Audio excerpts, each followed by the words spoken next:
Welcome to சஃபாஸ் recipes. இன்றைக்கி ஒரு டிஃப்ரெண்ட்டான ரோட்டுக்கடை சட்னி தான் நம்ம செஞ்சு காட்ட போகிறோம். ஃபஸ்ட்டு ஒரு கடாயில் எண்ணெய் ஊற்றிட்டு ஒரு 2 ஸ்பூன் ஆயில் ஊற்றிட்டு எண்ணெய் சூடான பிறகு ஒரு ஸ்பூன் சீரகம், ஒரு 10 பல் பூண்டு, ஒரு 3 பச்சை மிளகாய் சேர்த்துக்கோங்க.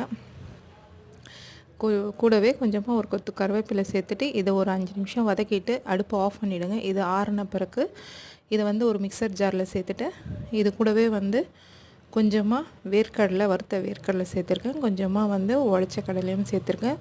இதில் கொத்தமல்லி சேர்த்துக்கோங்க. டேஸ்ட்டு நல்லா இருக்கும். தேவையான அளவு உப்பு சேர்த்து நல்லா கட்டியாக அரைச்சிக்கோங்க.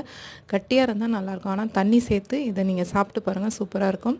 கடாயில் கடுகு, கருவேப்பிலை, காஞ்ச மிளகாய் சேர்த்து இந்த அரைச்ச பேஸ்ட்டையும் சேர்த்து நல்லா தண்ணி உங்களுக்கு எவ்வளோ வேணுமோ ஊற்றி தோசையோடு சுட்டு நீங்கள் சாப்பிட்டிங்கன்னா சூப்பராக இருக்கும். கண்டிப்பாக ட்ரை பண்ணி பாருங்கள்.